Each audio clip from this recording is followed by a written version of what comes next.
Hello, I'm ToycatA, and when you first spawn into your Minecraft world, you probably don't expect to see a desert temple. And when you walk into that desert temple 30 seconds after spawning and break just one block, you probably also don't expect to dig down and find this. That's right, there is a fossil which has merged with the desert temple. For most people, that would make this seed notable on itself. It would make it one of the most interesting seeds you've perhaps seen in a while, but let me tell you, I'm being serious when I say that this is one of the most interesting and broken seed Sundays I've done in a while, because this seed is not only broken by having a fossil combined with the desert temple at spawn, but it also has this, also this, and just in case you find this interesting, it has one of these as well, and so much more that I want to go through with today's video. Which, by the way, this is Seed Sunday, the weekly series where I show you seeds for Minecraft that are particularly interesting and worth checking out in some way. This week's seed comes in from the gentleman in red, and you know, this is interesting because it sounds like I mean, oh yeah, someone in red told me about this seed. No, that is just their Reddit username, and this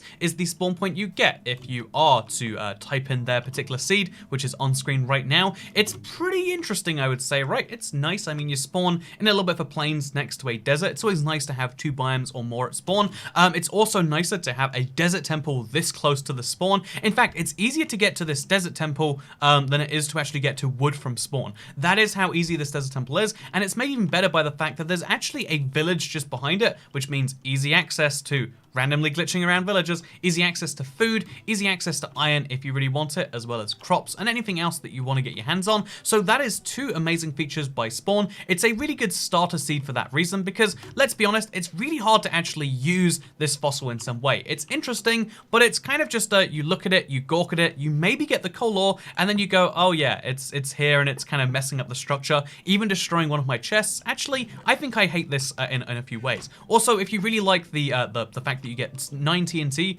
from a desert temple, then you'll really hate the fact that in this particular one, you only get 6 because 3 of the TNT blocks were overwritten by the fossil. Because fossils try to spawn at these certain height limits in a desert or a swamp, and apparently in Bedrock, they don't look if there's a structure there already, so they just spawn like this. Something I find fascinating beyond belief, that you can just see that right here, and it makes this particular desert temple really interesting, but it's not the only interesting thing on the seed, because if you head the other direction from spawn instead, just for fun, you know, just because why not? Because using the desert for its desert temple and desert village is just one of the 2 options you have in this seed, this very interesting spawn point, again, like I mentioned, between 2 biomes, which means you don't even need to really focus on that if you want to. You can go entirely the other direction, and you can head towards a plains village, because you know, I don't like those desert villagers. Have you noticed how big their noses are? Yeah, the plains villagers are so much better in that regards, but when you get to this plains village, you'll notice that it's, interestingly enough, kind of in a roof forest. And my immediate thinking when I see this is like, oh, there's a roof forest here. I wonder if the seed is lucky enough to have a woodland mansion near spawn. I mean, it totally wouldn't be, because that would be unrealistic, and then boom, it popped into my vision from nowhere. Except because this is no ordinary seed, this is a seed where everything has to be a little bit different. Again, there's so many more reasons we're going to get into. This is not your ordinary woodland mansion. I mean, right off the bat, you can see that it spawns kind of at the edge of the roof forest, which should already be kind of weird and interesting by itself, but it's more interesting, you know, as you can see, it's literally here, crossing over into a regular forest and into a mountain biome, but it's made even weirder by the fact that something I haven't seen on Bedrock yet, I've only ever seen this in console, and therefore I guess Java, is it literally terraformed into the mountain. Part of the mountain is missing, a huge chunk of the mountain actually is missing, and is instead replaced with this woodland mansion, which means that you see parts of the mansions that weren't replaced still do exist right here, which means the view from the mansion on the inside, you know, you're in here, you're getting your totems when dying, and you can see out the window just mountain. It's very surreal, very bizarre, and it's not meant to happen. If you're not familiar, if you're like, you know what, is this normal, ToycatA? No, having a mountain on top of the woodland mansion doesn't make architectural sense. I mean, think about it this way, the people who built this thing, which is huge by the way, had to build this. They dug into the mountain, sure, because they were doing it, but then they decided to put some of the mountain back on there. No, what this is the mountain spawned first. You can see where the mountain should have been, but instead we just have lots of Woodland Mansion blocks all the way down, as well as the air that comes inside them. You can see where the Woodland Mansion's meant to be, and where it comes with certain air blocks protecting it from blocks spawning on top of it, but it doesn't have that protection right here, which means that the mountain that was here before the Woodland Mansion still exists afterward, and it means that the tallest point of this Woodland Mansion is actually the tree that spawns on the random pile of dirt that is on top of it, which you know, like you gotta love that at least a little bit. Also, I always like to point out Woodland Mansions. They're really fun, interesting structures. If you haven't raided one yet in Bedrock, I recently had to speedrun one for the first time. It was a really interesting experience. It actually helped out the speedrun a little bit. And see, I always recommend, like, you know what, check this top floor. There's always something going on right there. And in this case, the top floor extends right into a mountain in a really bizarre way. And you might be thinking, ToycatA, you know what, this is just structures interact with the Minecraft game in a way that you probably don't expect. And you're not wrong. I mean, if you're on the inside, it is correctly laid out. You won't see any, like, massive parts of mountain here, besides this single stone block. Huh. There's all of the mountain is actually pretty well segregated, but then I looked through it, but there's a single stone block here today that is clearly not meant to be there. It's part of the mountain, and it just can't. There is another one over here. You know, this is getting more confusing now. Where are all these stone blocks coming from? Is there going to be one in the next room? There shouldn't be, right? There's not going to be. There we go. This is a normal room. No random erroneous stone blocks from the mountain. But then this one, it has one as well. You know, we're not going to focus on those stone blocks. No one cares about stone blocks. It's not going to make a flashy thumbnail. Let's be honest with ourselves. Let's just say that there are stone blocks that appear sometimes in some of these rooms, and that's an ordinary thing. There are no questions we should have about the where, the why, the how of all of these stone blocks on the outside as well, because this is not a thing we're questioning. What we are questioning, though, is the fact that if we head back towards the center, I mean, admittedly, you have to walk 700 blocks to get to this Woodland Mansion. Who can be bothered to go that far from spawn just to get a Woodland Mansion? No, I hear you comment section down below. I reckon that the only seeds that are good are the ones that have lots of things that are all near the spawn. You know, I'll be honest, most commenters don't pay attention to the coordinates. If you do want to be someone who does, it's in the top left. If you want to find something at any point in time, there are coordinates for this position right here, coordinates for this tree in the center of the village, and coordinates for this village right here, which, by the way, something I love about this being combined with a roof forest, so you don't get different villagers despite it being in a different biome. There is no roof forest villager yet, nudge nudge, wink wink, but what there is something super interesting, because Minecraft villagers usually try to have bridges or like pathways to help you up and down mountains. This one did a really bad job at that, but instead, by pure coincidence, we have this beautiful bridge path. So yeah, honestly, I really like Minecraft beauty. Like the nature in Minecraft generates in really weird ways, and in this particular seed's case, you can see how, like, oh yeah, they made a pathway that villagers themselves can follow too, between this half of the village and this half. And if that wasn't weird enough, and if this isn't even more weird, honestly, you can also see how some of those trees clearly try to generate where the houses are, and it means you get these kind of beautiful tree houses things. I don't know what the odds are that you'd get 3 structures right near spawn, all of them interacting with nature in just the wrong way, but something about this seed, you know, again, the numbers it triggers and the seed world generation is just causing natural structures to overlap with, you know, like to overlap with the natural terrain in ways that I really do enjoy, and, you know, maybe you enjoy too. But maybe you think, ToycatA, surely that third one's a bit of a stretch. I mean, just having a tree inside of a village, you must be running out of interesting things about this seed. No, this keeps on going. This video is not going to end here, because first of all, here's a desert temple, partly in that same roof forest, by the way, partly in a you know, desert, which is normal enough, but mostly in a river, where there should be a river, where there should be this easily navigable access between places. Instead, there is a desert temple, and I'll admit, the reason this is unexciting is because you dig down, and get this, you don't even have access to a fossil in there. I mean, what's even the point, am I right? What's even the point? You just have golden apples and diamond horse armor and other random loot. It's randomized in Bedrock the moment you open the chest, by the way. I genuinely don't know what's in there until I open it and I find that these things are in there. By the way, you can press Control and then pick block, which is bound to middle mouse button if you're on PC, but you can pick it on controller, and then you can open a chest and you can get random loot. Just in case you want to spend all day opening chests and seeing what you could get, here's a thing we can do. We should do that one day. That'd be a terrible stream, but you better believe terrible streams haven't stopped me from doing things anyway. Anyway, so that said, we're not just talking about terrible streams, we're talking about terrible seeds, because this seed is terribly broken not just in terms of a desert temple in a river. Again, we've seen that before. Not just in terms of a fossil in a desert temple, which I did see once before, a long time ago, but thousands of blocks away from spawn, whereas this is tens of blocks away from spawn.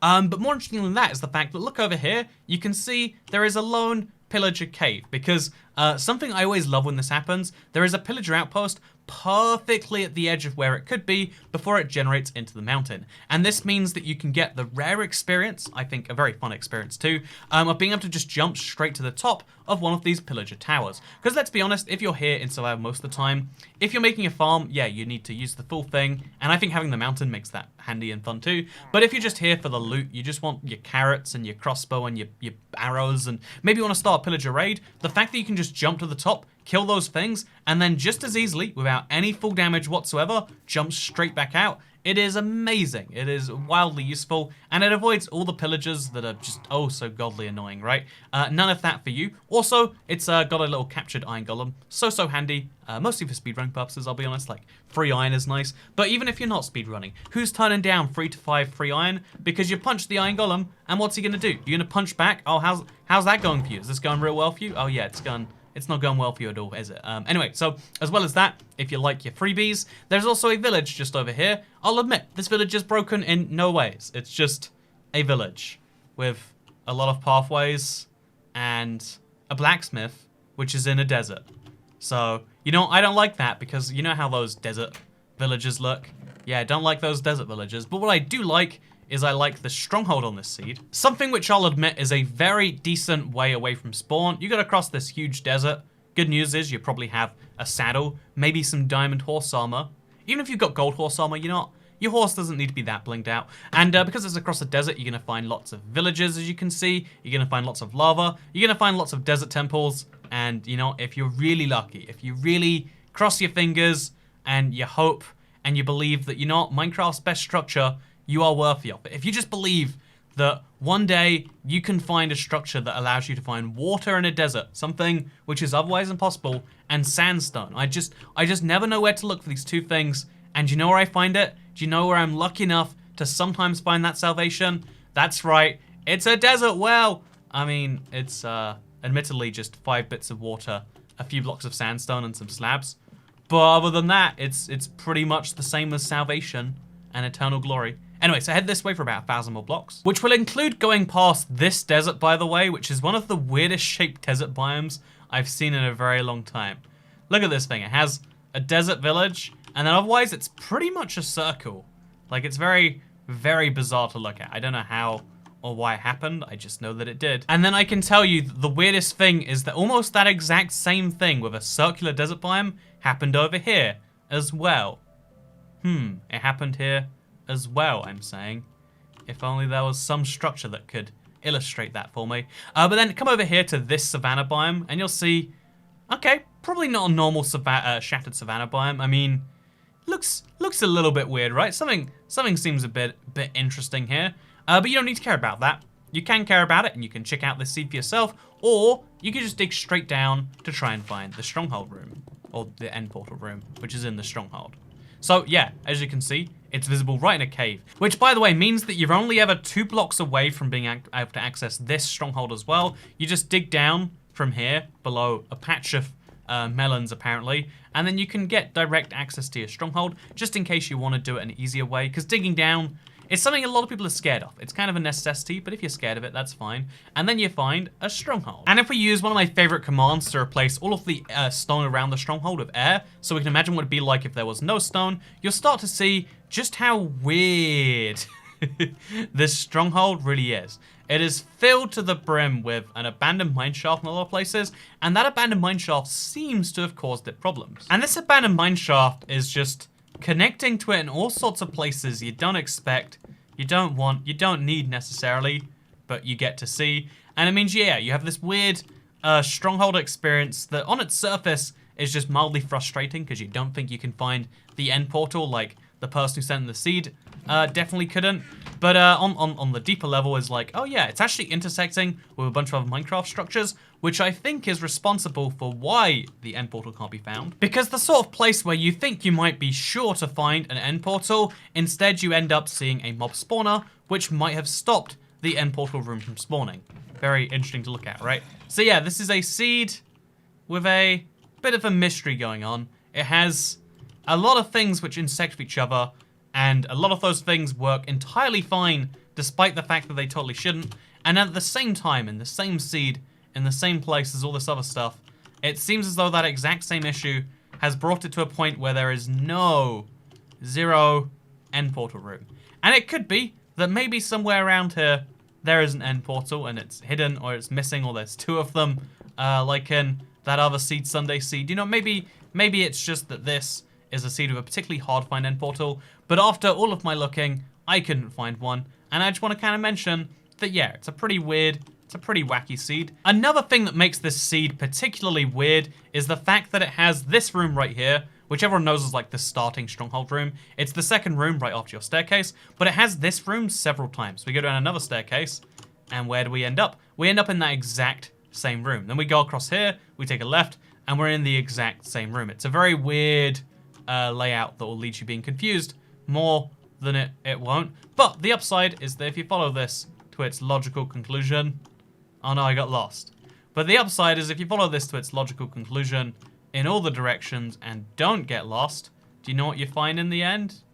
Did I go to the same place? I feel like I did. But if you follow this and you don't get lost, if you follow this correctly, you know what you find? That mythical end portal that even the man in red could not find. So, you're welcome. Here is your end portal. It has one IFN already in there. And just for fun, let's check out the Nether you get if you were to go. But obviously, we'll do so from the spawn point of the world, the place where you're most likely to go. Here is the spawn, by the way, right next to this gold beacon. It's almost like I marked the spawn with those gold beacons. Almost like that. It's obviously not true, because, you know, this is a lazy YouTube video. I'm just showing you a seed, man. Obviously, I'm not putting effort or checking out what the seeds are before I look at them, which is why I have no clue what's in the Nether. I actually don't. I usually look at the Nether as an afterthought, because the biomes usually aren't that interesting. Unless it's like a standout Nether. It's like, oh, you're in a crimson forest. Let me tell you exciting things about this crimson forest. Did you know piglins will trade for gold? If you give them gold, they will trade you items that you can get from them because you will have given them gold. I'm not even kidding you here. You give the piglins gold, they'll give you stuff. A variety of stuff is what they'll give you. You know, in exchange for your gold that you give the piglins to make this bartering work. These piglins that I could give gold to, I'm not going to. I'm not going to demonstrate that right here. It's not a bartering tutorial. You can do that on this seed. That's right. Give gold to piglins, get stuff in return. Stuff from the piglins will cost you gold, and you can do that in the Nether when you find piglins and give them your gold in exchange for their stuff. And you know what? If to make this a typical seed video, you can do that on this seed. Am I right?